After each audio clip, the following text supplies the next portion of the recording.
Rasulullah Sallallahu Muhammad bin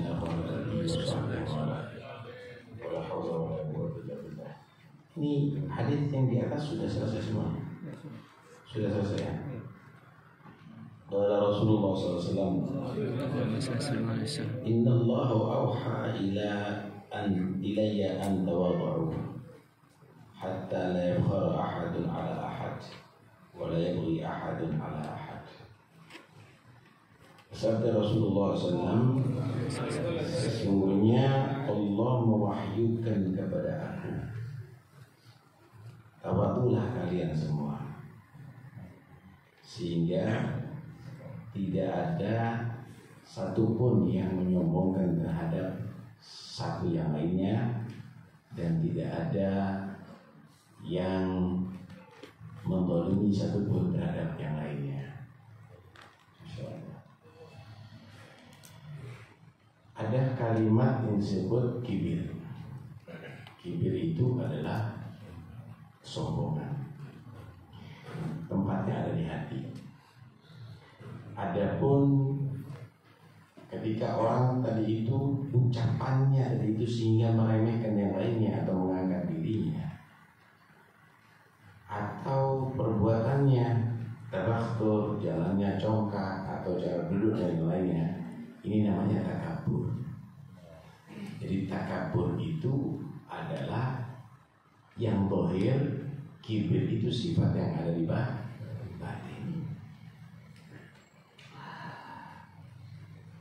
Kibir itu manusia itu bisa menjadi sombong itu bisa dari dirinya,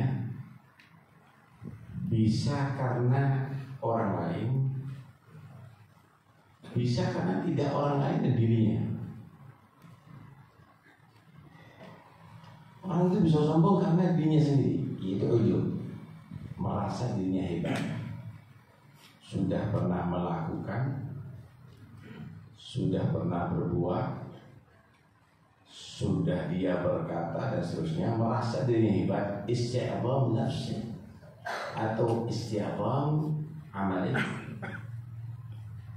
Orang ujub itu merasa dirinya hebat atau merasa perbuatannya hebat, itu akan melahirkan satu sifat sombong. Sombong itu kata ulama, agar kibir antara nafsaka khairan min ghairik. Paling rendahnya sifat kibir ini, kamu merasa diri kamu lebih baik daripada selain kamu. Sudah ada kibir.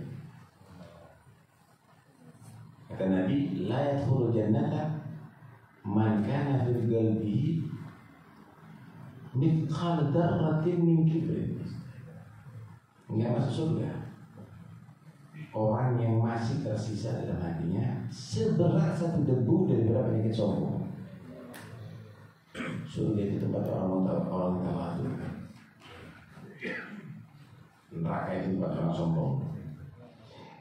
Tilka darul akhirah naj'aluha lilladzina la yuriduna 'uluwan fil ardi wala fasada. Itu tempat di akhirat surga aku buat untuk orang yang di bumi tidak ambisi ketinggian pangkat dan melakukan perbuatan kerusakan dengan kekufuran, kesyirikan atau maksiat kepada Allah.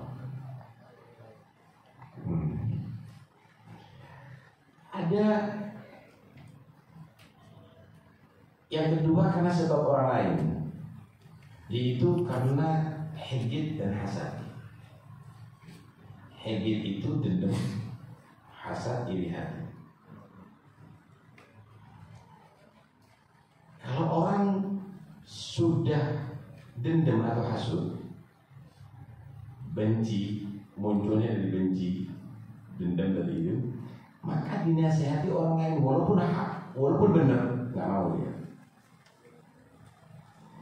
Kalau sudah benci kepada seseorang walaupun dia orang soleh, tetap dicela sama dia. Nah kalau sudah begitu muncul sombong ini. Kenapa?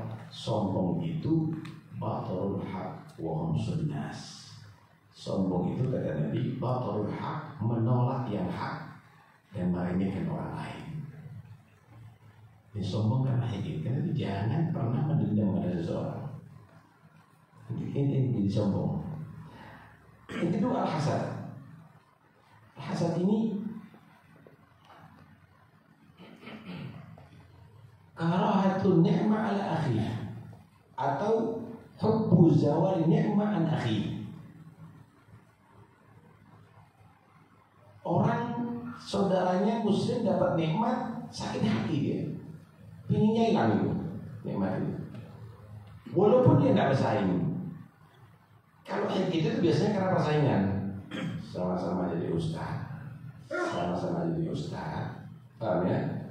Karena saingan, dia lebih terkenal daripada ini. Wah, sakit hati. Ini biasanya hasad, gitu. Tapi ini enggak, kalau hasad ini, yang penting saudaranya tidak ada nikmat, hilang kenikmatan di sini. Walaupun dia bukan pesannya.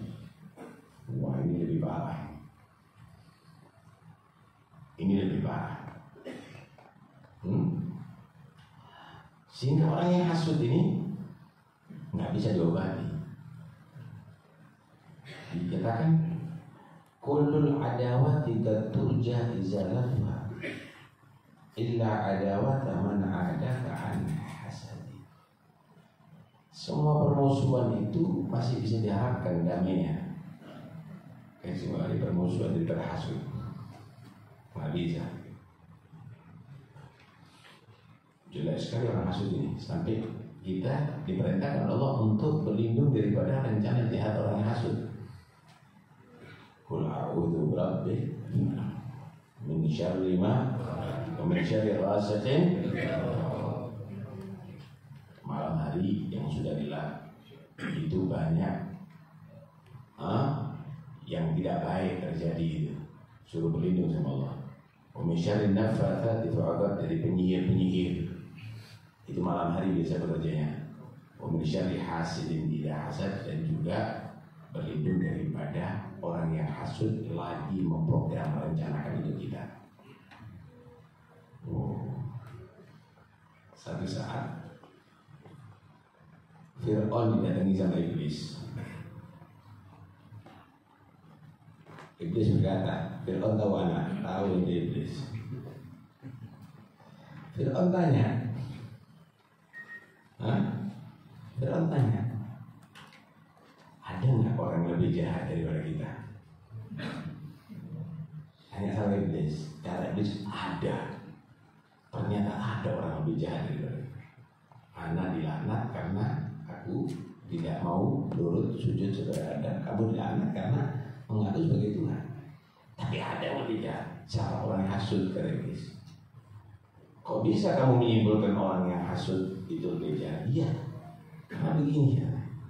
Pernah ada satu orang ini sangat membantu misiku. Setan itu misi. Misinya setan yaitu untuk Anda masuk neraka. Innama itu hizbau liyakunu min ashabis sa'ir.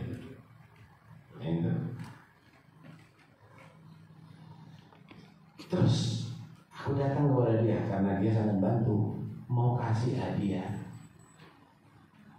Ana mau kasih hadiah, kamu kira-kira minta apa? Orang yang hasud, dia bilang, Ana minta tetangga Ana ini punya sapi perah yang bagus, yang dimatikan. Kata dia, waduh, untuk matikan ini tidak bisa. Tapi Ana kasih kamu 10 sapi perah yang lebih bagus dari dia. Ana nggak butuh sapi perah, yang penting dia punya sapi mati. Lalu tak kasih 10 lebih, tidak mau, mintanya yang penting dia punya mati. Itu lebih jahat daripada kita. Dari satu segi jahat itu orang hasud itu, jahat. Masya Allah. Nah, yang berikutnya, orang sombong bukan karena dirinya, bukan karena orang lain, tapi karena dia. Karena dia, karena ingin dianggap hebat, walaupun dia merasa dirinya nggak hebat. Dianggap wali, walaupun dia tahu, Anda tidak wali, cuma kepingin dianggap wali. kepingin diakui. Orang begini kadang-kadang repot ini kalau sudah begitu. Jadi seperti anak kecil pakai kostum Superman jadi Superman, pakai kostum Batman jadi Batman, pakai sarung kali ini wah jadi wali, bawa tasbih jadi wali ya, jadi alim ya. Ini akan menjadikan sombong. Lah kalau sudah begitu, ingin diakui. Padahal seharusnya diri sudah tahu siapa dirinya, ukurannya tahu dirinya. Sama dengan ingin diakui jadi turunan orang soleh, turunannya kiai, turunnya nabi, ini jadi habib, ini jadi gus. Padahal dia tahu bahwa dia bukan turunan kiai. Padahal dia tahu bahwa dirinya bukan turunan nabi. Ini termasuk jadi orang sombong. Dia tahu bahwa tidak. Nah, ini semuanya sebab-sebab ini adalah karena kebodohan. Seandainya dia mau tawadhu, dia angkat derajatnya oleh Allah. Karena itu Nabi menyatakan, Allah mewahyukan kepada aku, tawadhulah kalian semuanya. Tawadhulah.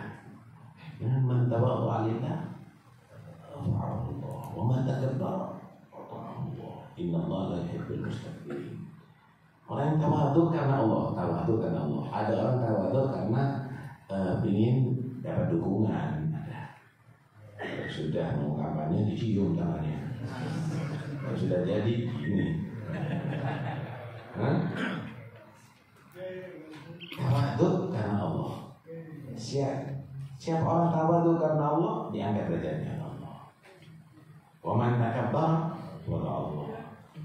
Siapa orang yang sombong, dijatuhkan martabatnya Allah. Innallaha la yuhibbul mustakbirin. Sesungguhnya Allah itu tidak cinta, artinya benci pada orang yang sombong. Allah itu benci pada orang yang sombong. Tawadhu takun kanajmi laha nadirin ala safahatil ma'i wa huwa wa la takun kaddukhani ya'lu bi nafsihi ala safahatil jawi wa huwa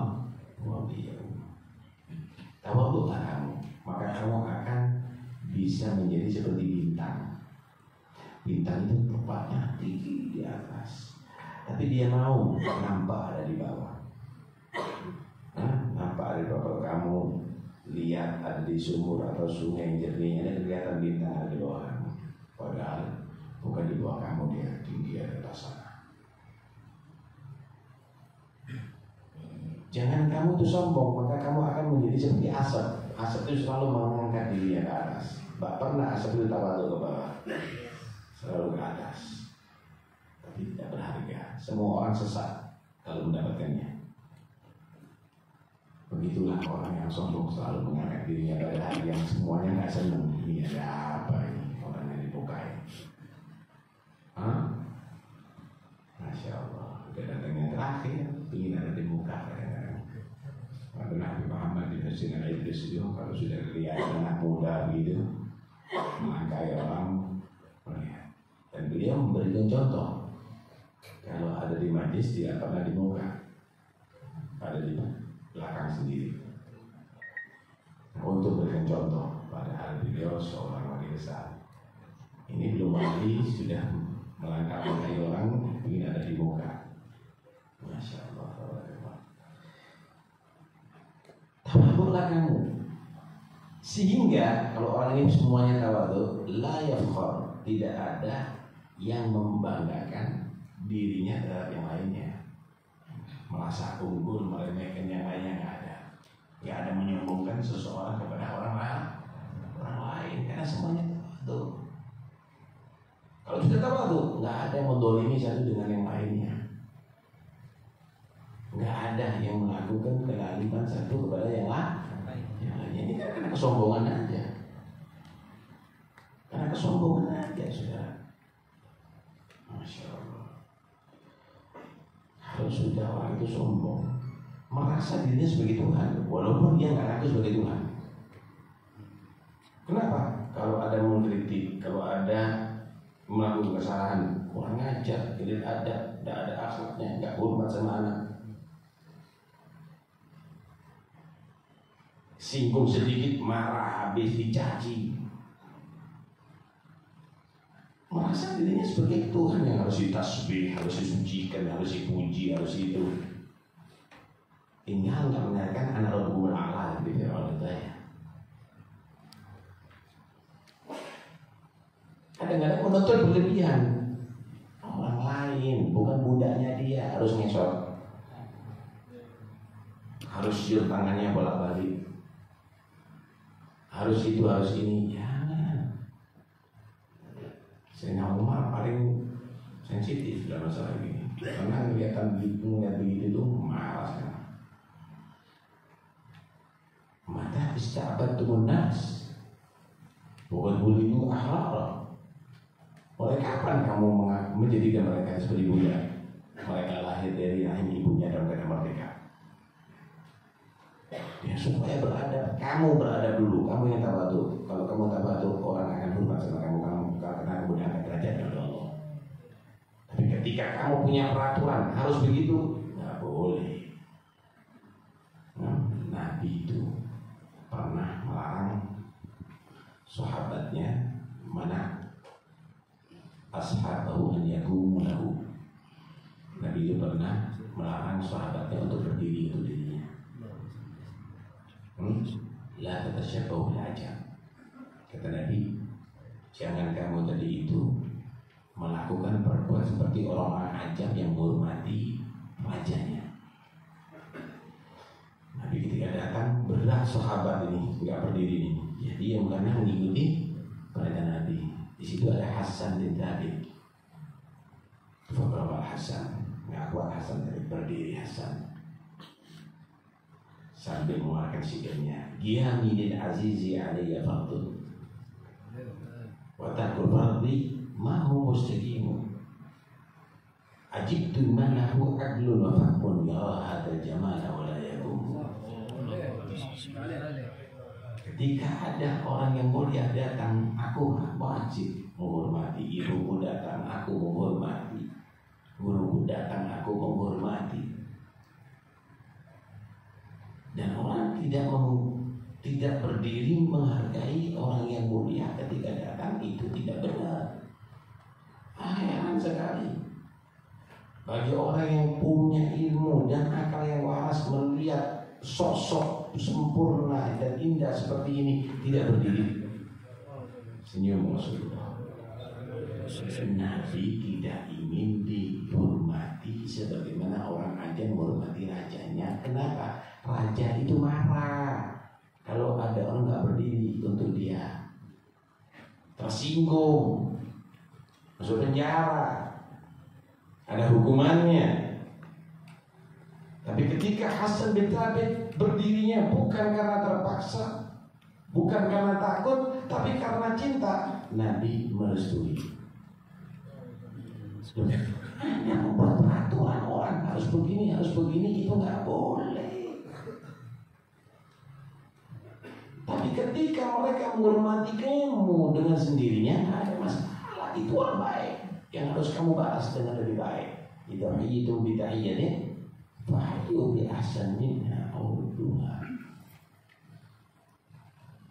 Kalau kamu memaksa jangan, tawadhulah. Kalau tawadhu, kamu gak akan menyombongkan diri kamu kepada yang lain.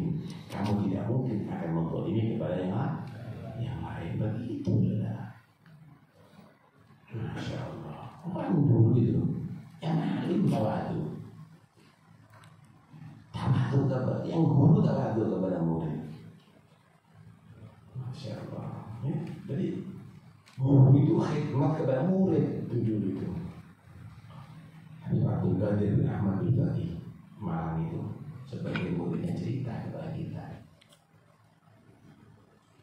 Dulu belum ada pondok, tinggal ada di rumah. Iya, di rumahnya beliau.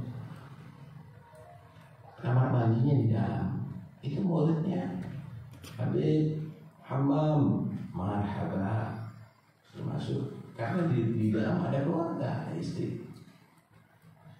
Nah, lama lagi Habib Hammam, marhaba. Ada jam 1 malam, Habib Hammam, marhaba. Kadang-kadang malam keluar itu lihat mulutnya dari itu selimutnya nggak apa, mungkin lepas atau apa dibetulkan.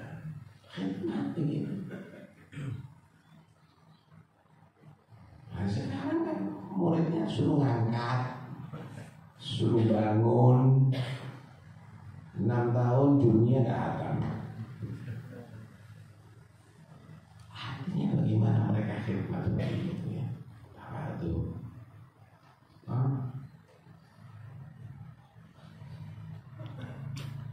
Kalau orang sudah demikian, nafsu merubah, nafsu muhaddarah, dirinya akan bisa betul-betul ditahan. Nafsu yang bisa ditaklukkan sudah. Gak pernah merasa sombong dia. Ada di Ihya ceritakan, tapi jangan ditiru. Di Ihya diceritakan satu murid mau ngetes gurunya. Nah iya, jangan, tidak benar juga. Gurunya diundang, guru saya undang makan di rumah. Marhaba, ya. Kapan? Besok. Jalannya nggak jauh, jalan. Nggak punya kendaraan, jauh. Sampai ada di situ, pembantunya suruh berdiri, ada di pintu bilang nggak jadi, Tuhan lagi sibuk. Jangan coba teman. Oh ya, terima kasih, kirim salam ya. Sampai ada di rumah, datang lagi muridnya. Minta maaf guru, kemarin tadi nggak jadi karena ada urusan. Besok bisa saya. Oh ya, besok datang lagi. Nggak jadi, ada urusan. Sampai 3 kali. Sampai keempat datang dicium tangannya, guru minta maaf, saya mau ngetes guru. Sampai mana sabarnya? Senyum guru ya. Kamu tahu nggak anjing? Anjing itu dari jauh kamu kasih misalnya dengan tulang mainan, tulang plastik atau tulang lain, kamu kasih, ya lompat, dia tidak datang. Ketika yang kamu berikan itu ternyata bukan seperti kehendaknya, dia menjauh. Inti ulangi lagi, dia datang lagi. Ini baru akhlaknya anjing, wahai muridku. Nah kita kan langsung marah. Wahai adab manipur berjaya. Menteri sudah. Kenapa nih? Malah hebat ini. Sombong nih saudara, kadang-kadang yang bisa membuat manusia itu lupa diri. Terus gimana cara membati sombong ini? Man arafa nafsah arafa rabbah. Orang kalau tahu dirinya itu siapa, kenal dengan Tuhannya. Nih, ada ayat Al-Quran.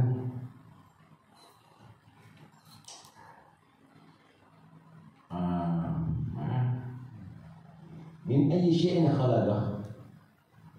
Min nutfatin khalaqahu faqaddara. Thumma as-sabila thumma idza amatahu thumma idza mata ايش يقول ثم إذا من أي شيء خلقه من نطفة خلقه فقدره ثم السبيل ثم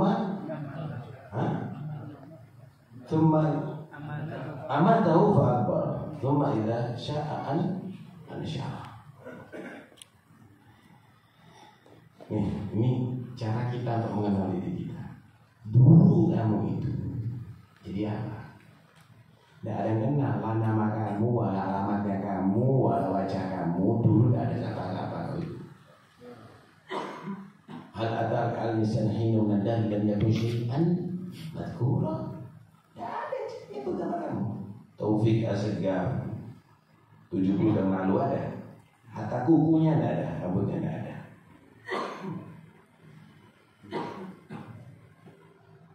Kemudian Allah adakan kamu dari apa kamu? Dari emas, dari perak, dari air mani. air mani yang keluar dari jalannya kencing orang tua kamu, yang diterima rahim jalan keluar headnya ibu kamu.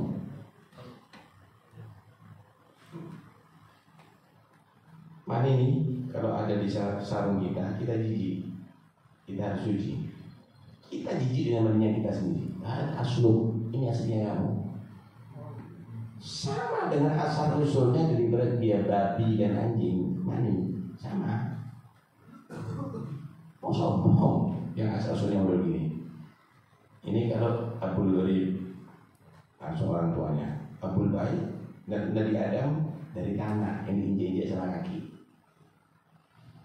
Orang kalau sudah asalnya dari tanah, dari mani, sombong apanya mau disombongkan? Ini kaki serban ini asalnya dari mani. Ini dari mani semua. Mau sombong apa? Udah lahir, maka dah lahir. Kamu dilahirkan dalam keadaan lemah dan langsung kuat. Dalam keadaan mata kamu tuh nggak ngelihat apa-apa, nggak langsung bisa melihat.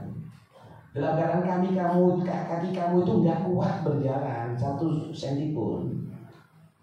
Dalam keadaan kamu nggak ngerti apa-apa. Tumasadilah ya Allah kasih bagaimana kamu dari itu bisa mengerti jadinya. Oh, cara berjalan begini, oh cara melangkah begini, cara itu semuanya Allah yang ngatur semuanya. Tapi Allah mulai kamu dari tidak mampu apa-apa. Lo masa nggak ingat kamu tidak tahu apa-apa, merasa dirinya hebat sekarang? Siapa ngasih kehebatan kamu? Siapa ngasih kekuatan kamu?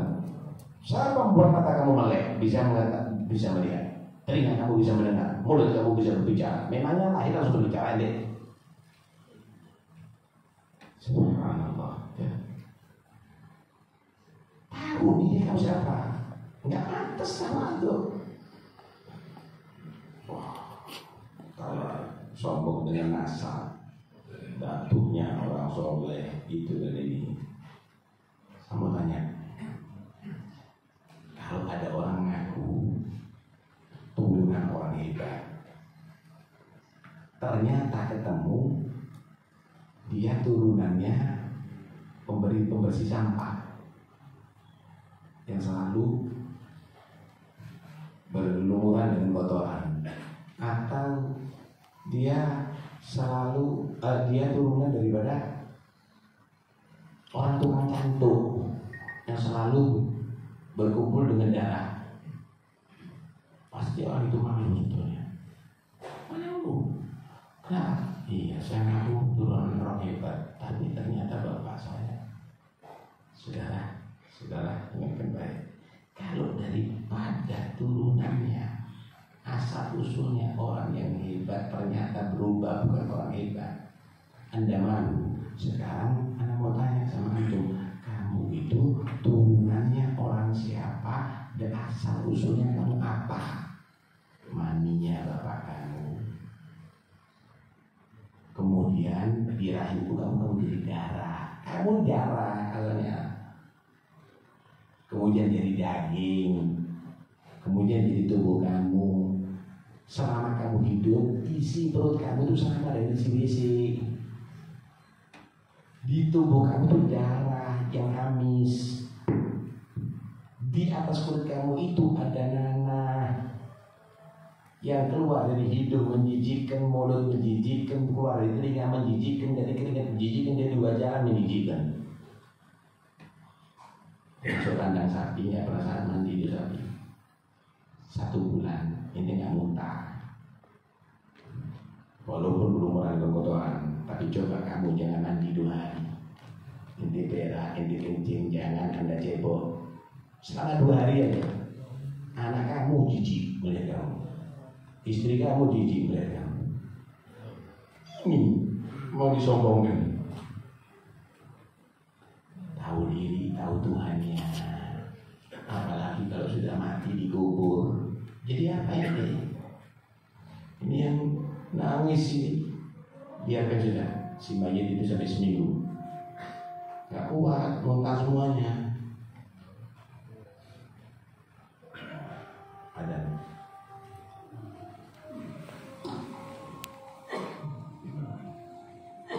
Allah, kalau sudah mati, jadi apa?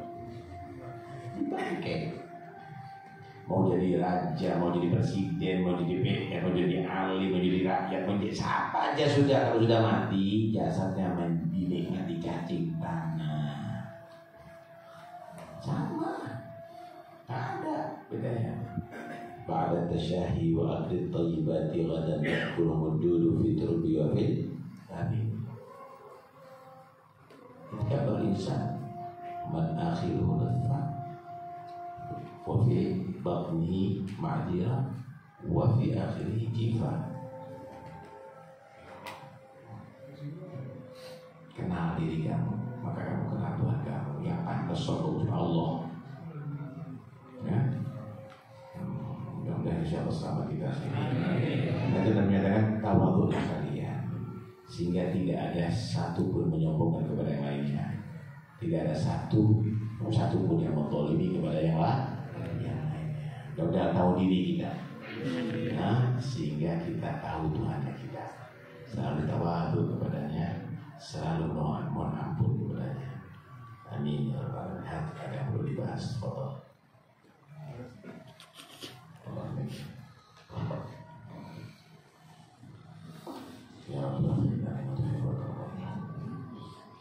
Assalamualaikum warahmatullahi wabarakatuh. Al-Fakir mau tanya tentang kejadian yang terjadi di Israel sekarang yang telah membabi buta dengan kesombongannya membunuh anak-anak.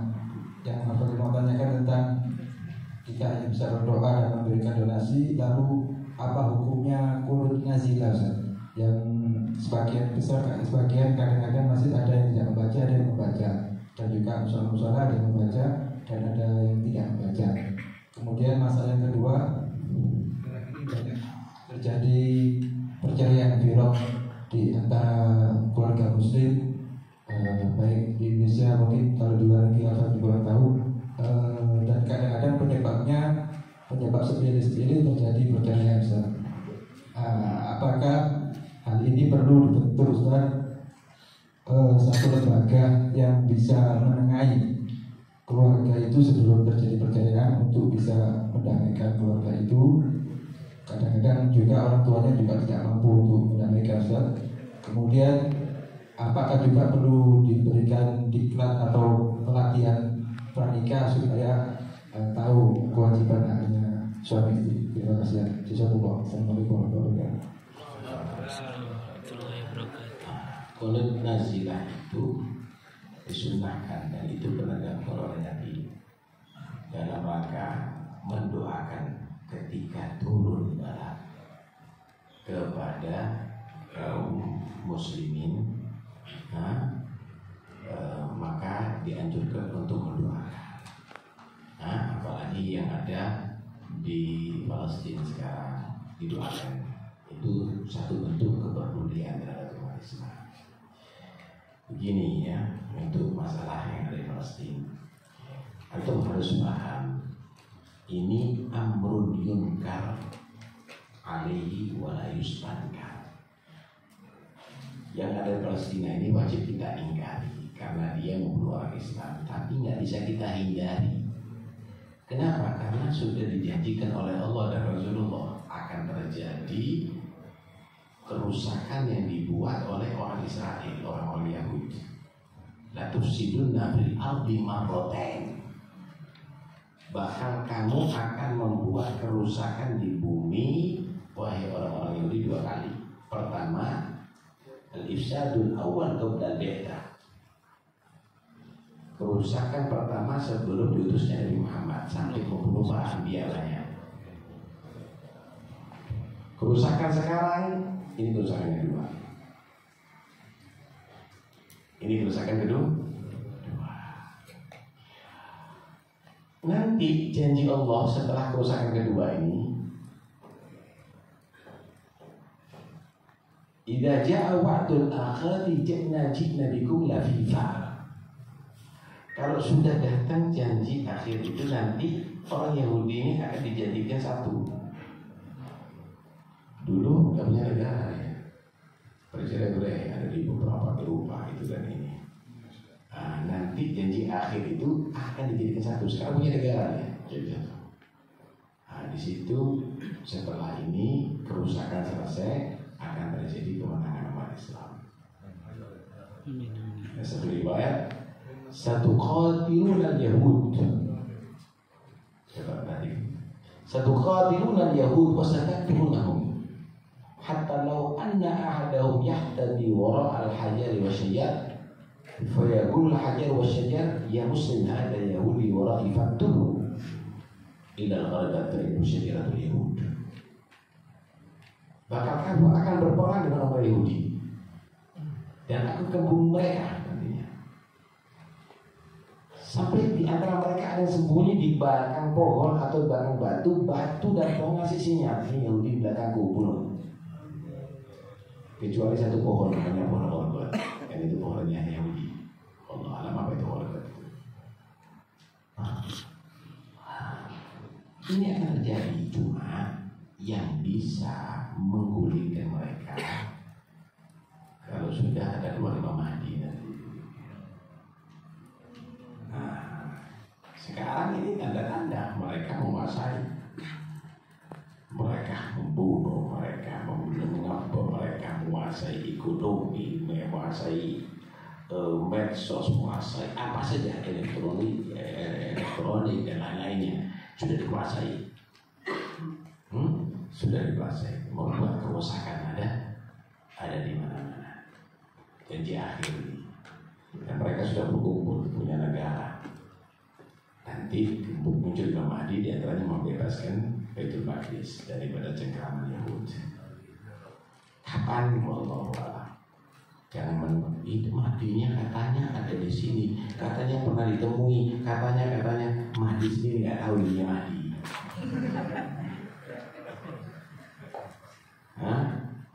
Karena itu nggak usah ini mereka, cuma siap aja kalau Mahdi datang kita menjadi pasukannya. Kita akan siap membela Imam Mahdi. Akan tumbang mereka kok. Nah ini, ya terus gimana? Apakah kita kita tetap berjuang, kita mendoakan, kita mungkin membantu donasi itu dan ini, silakan, tidak ada masalah. Ini wajib kita ingkari, tapi tidak bisa kita hindari karena akan terjadi itu. Sebagaimana Dajjal tidak mungkin akan bisa dibunuh sekalipun pasukan model berapapun kecuali Nabi Isa. Begitu juga nanti ini Yahud akan ditumbangkan dengan Imam Mahdi. Kalaupun terjadi peperangan, mungkin nanti ada gencatan senjata, perang lagi terus begitu sampai Imam Mahdi ditumbang. Kita tunggu aja, tidak ada masalah. Jadi ya ini akan terjadi kok, pasti akan terjadi ya. Nanti yang lebih parah lagi keluarnya Dajjal. Lebih parah lagi, malah kafir, banyak yang kafir sudah. Orang-orang beriman lari semuanya, ada ke gua, ada ke gunung semuanya. Kenapa? Melihat Dajjal itu langsung kepijut. Kecuali orang yang selalu istiqomah membaca surat Kahfi akan dididimi pada Dajjal gitu ya. Ada beberapa riwayat gitu. Lalu hal ya, semenjak masih kita bisa sholat berjamaah, kita ada majlis begini, kita ambil kesempatan. Ya, kita ambil kesempatan sambil kita doakan mereka semuanya. Untuk pranikah itu penting. Kebanyakan orang tua itu hanya mempersiapkan acara pernikahan, bukan mempersiapkan anaknya untuk nikah. Seharusnya kalau dia punya anak laki-laki, dipersiapkan bagaimana menjadi suami yang baik, suami yang tanggung jawab. Kalau punya perempuan, bagaimana menjadi istri idaman suami, masaknya enak, bisa rawat diri, bisa melayani suami, ngomong tutur katanya bagus gitu. Ini enggak ada persiapan. Nanti dipersiapkan gedungnya yang mewah, acaranya yang meriah, makanannya yang enak, biaya ratusan juta 2 bulan saja. yang harus dipersiapkan dua calon ini bagaimana bisa ada mawaddah dan rahmah, tahu tugasnya masing-masing, rumah tangga yang sejahtera, rizki yang insya Allah lancar. Begitu. Ini nggak ada. Apa ada di klub sudah kita buat, Rabita Alawiyah sudah buat buku pranikah, dan di beberapa daerah kita sudah aturkan itu. Nah itu barangkali bisa diminta Rabita Alawiyah Surabaya membuat untuk kaderisasi, ya, untuk pranikah. Itu penting ya. Dulu itu nggak ada berita rosen. Dulu itu berprogram dulu buat pastel enak semuanya, buat kroket enak semuanya, masak sendiri dulu. Sekarang nggak bisa masak, tapi masak enak beli. Dulu itu nggak ada salon. Masih ingat itu dulu itu Umi dulu itu ngajarin ngelabang rambut, nyeri, kemudian diminyai, kemudian keramas sama merang sama itu masih alami. Sekarang nggak ada. Dulu itu buat minyak goreng buat sendiri dulu, minyak ketik buat sendiri dulu. Sekarang sudah beli semuanya, nggak ngerti apa sekarang. Goreng tempe gosong. Ya, repot. Ini persiapan ini tidak ada untuk rumah tangga sekarang ini, tidak ada. Khadamah kita lebih terasa daripada anak kita. Iya. Dan dulu tidak ada suami dilayani oleh pelayan, istri. Sekarang ada. Semuanya. Ya, akhirnya banyak suami kepincut sama khadamah. Gara-gara istrinya tidak melayani dengan bagus. Ya, ini harus ada satu perubahan. Ya, harus ada satu perubahan. Nah, aku boleh apapun, tidak ada masalah. Ya, tidak ada masalah.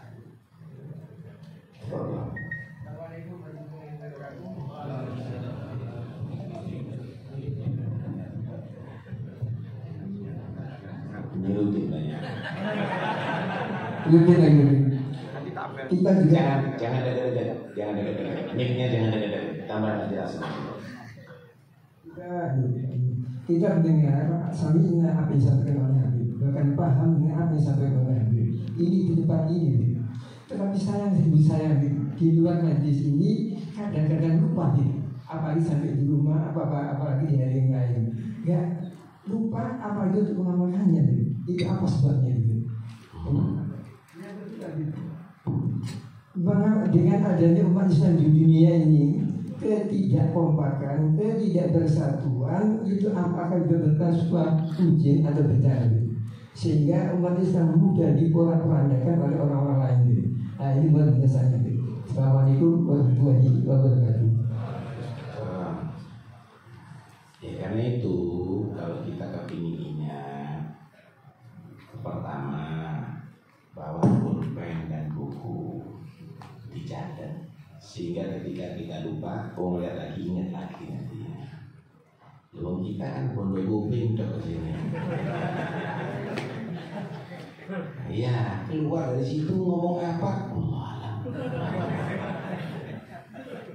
Tapi kalau kita urusan kerja dicatat, nomor teleponnya berapa, alamatnya di mana, kemudian catat semuanya. Tapi kalau hadis nggak dicatat, kita muhaddan nggak dicatat, seharusnya dicatat. Nanti di rumah anak-anaknya dikumpulkan. Ini aku dapat ilmu begini itu kan akhirnya estafet jadinya. Ya ini sama kita ini dengan berburu, kita sudah sulit-sulit ngejar menjangan, misalnya dapat menjangan dari ikat muncul lagi. Ya ini satu bentuk kekonyolan. Begitu juga kita datang ke rumah majelis taklim dapat ilmu dan ikatnya itu dicatat. dicatat. Ini kekonyolan sebenarnya. Bilang wa minal ghabawati an tasida ghazalatan wa tufukha bainan nasi ila isi sila wal Yasuda bil hibalil wathik. Jadi termasuk satu hal yang konyol kalau berburu capek-capek tapi dilepas gitu saja. Ya, catat, sampaikan. Insya Allah nggak lupa. Kalau nggak nyampaikan percuma. Ya. Al ilmu sayyidun wal kitabatu gayyid suyudak bil hibalil wathikah. Wa min al-ghadawati an tasida ghazalatan wa tahukka bainan nasi wathikah. Umat Islam kok aneh ini sekarang ya. Umat Islam itu dua ujiannya. Dan ini terjadi kebanyakan. Pertama, kalau ada musuh, mereka bersatu dengan melawan musuh, seperti yang ada di Palestina. Kalau tidak ada musuh, mereka bermusuhan. Paham ya? Ini kebanyakan begitu. Karena itu perlu pemimpin yang menyatukan mereka. Insya Allah Mahdi. Imam Mahdi itu yang akan bisa menyatukan dan tidak ada permusuhan di antara kita. Insya Allah bersatu dengan instruksi dan arahan Imam Mahdi. Situ mereka bersatu menghadapi musuh. Kalau nggak ada musuh, mereka bermusuhan. Ini yang naif ada di mana-mana sekarang gitu. Sekarang bersatu. Entar lagi kalau sudah Israelnya tumbang misalnya, tukaran deh. Itu yang terjadi. Subhanallah. Satu pertanyaan terakhir, kalau memang ada, kalau tidak ada cukup. Nih.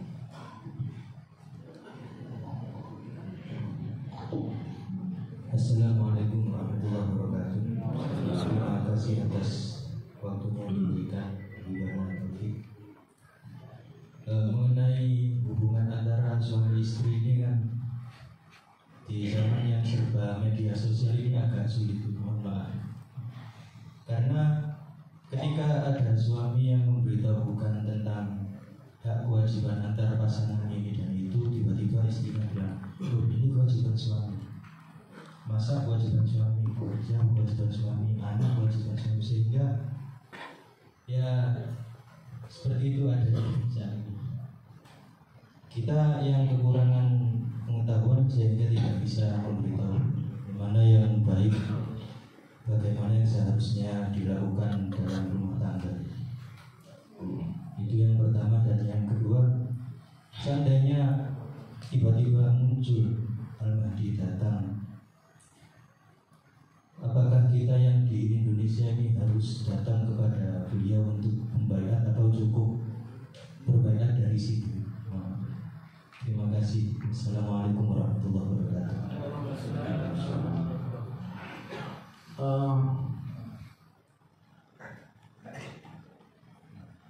Sebenarnya mengetahui hak diri itu satu keharusan, mengetahui hak orang lain juga begitu. Apa yang harus kewajibannya kepada istri, Anda harus ketahui. Apa hak Anda yang harus dipenuhi oleh istri Anda kepada Anda, itu juga Anda harus ketahui. Sehingga Anda tidak menuntut yang berlebihan. Kalaupun istri tadi itu memberikan sesuatu yang bukan kewajibannya kepada kamu, kamu harus hargai. Itu hebat berarti istrinya. Sudah dia tadi itu melakukan ihsan, satu kebaikan. Misal. Biaya untuk anak itu tanggung jawab suami, termasuk menyusui. Karena itu zaman jahiliyah itu menyusui orang lain, bukan istri. Kenapa? Demi untuk menjaga postur tubuh istri tetap bagus. dia bekerja untuk menyusui. Zaman dulu di Arab ini ya. Karena itu menyusui itu adalah bukan kewajiban daripada ibu terhadap anak, tapi kewajiban suami. Kalau seandainya si istrinya kan anak susui tapi bayar kamu. Tapi istri tadi kau menyusui tanpa bayar, itulah berarti istri kamu sudah melakukan ihsan kebaikan kepada kamu. Paham ya?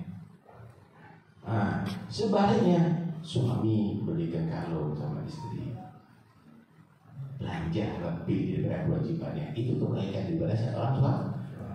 Ketika satu sama lain memberikan kelebihan, lambuk dilihat kelebihan masing-masing sehingga lebih cinta daripada melihat kekurangan masing-masing sehingga tambah benci. Paham ya? Nah, ini harus dikenalkan kepada mereka. Gimana cara kenalnya? Ya belajar. Apakah perlu waktu lama? Enggak sebenarnya. Tapi belajar khusus kewajiban suami dan kewajiban istri paling 2 jam selesai. Sehingga nantinya tahu nih kewajiban, tahu nih hak, tahu ini adalah pahala derajat surga. Oh itu. Nah, sementara ini seakan-akan istri itu harus begini, kalau enggak masuk neraka, suami pasti masuk surga. Ya jangan dong. Istri ini sudah banyak berbuat baik untuk kita. Kita berbicara di forum kali yang nanti kasih tahu istri itu. Kasih gambarannya, Masya Allah. Coba 2 hari aja rumah kita nggak ada istri kita, berantakan. Kamar sudah kiamat sudah semuanya. Selama ini siapa yang masak untuk kita, yang kora-kora, yang ngatur rumah, yang ngatur itu semuanya kan istri kita. Nanti bapak satu kata atau 2 gantung ada di dada kamu.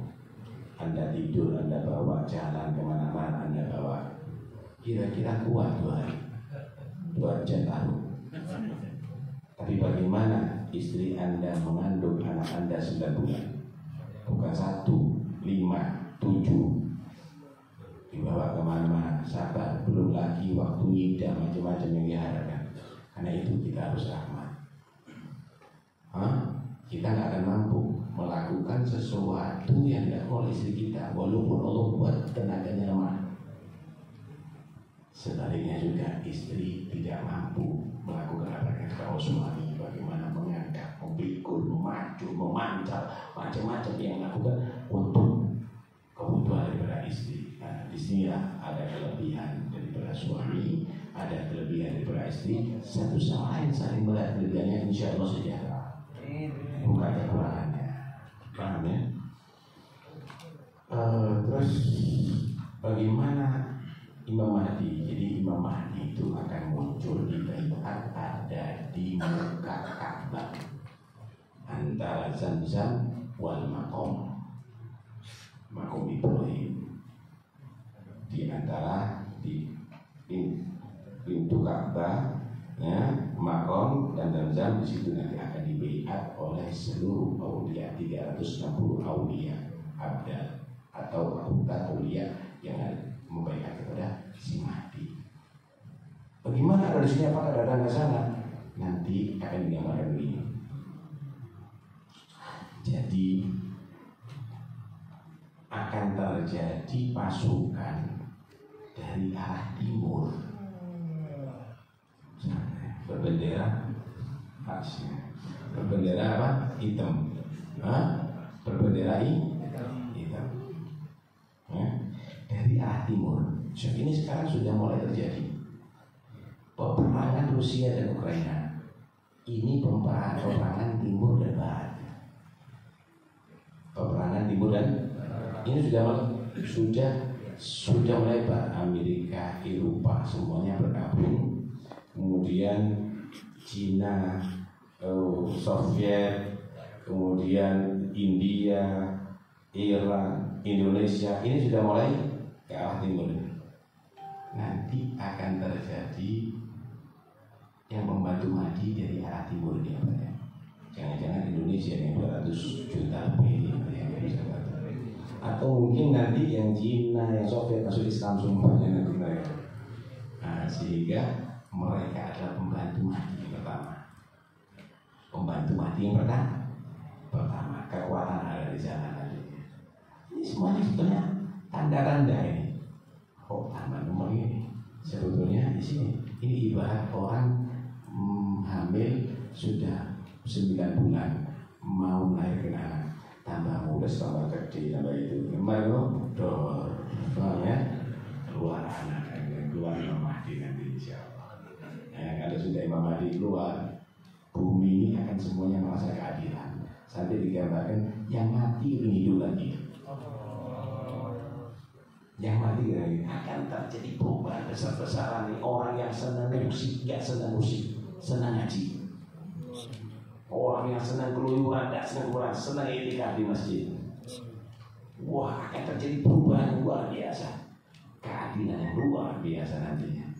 Nah, karena itu, ya, kalaupun kita tidak takdir, tapi kita sudah siap. Nah, kalaupun kita takdir, bisa kita menjadi maksudnya Mahdi. Wajahnya mirip sama Rasulullah. Tapi kalau persis enggak ya, mirip sama Nabi. Tapi bacanya ketika seperti orang Israel, artinya tegak tinggi. Bacanya seperti Rasulullah. Ada di sini, ada di situ. Dan beliau adalah salah satu turunan Nabi Muhammad. Ada mengatakan beliau turunan Al-Hasani, ada menyatakan turunan Al-Husaini, ada menyatakan perpaduan antara Al-Hasan dan Al-Husaini. Tapi yang jelas beliau turunan Nabi, ya, sudah turunan Rasulullah SAW. Siapapun beliau yang sudah memang beliau adalah Mahdi,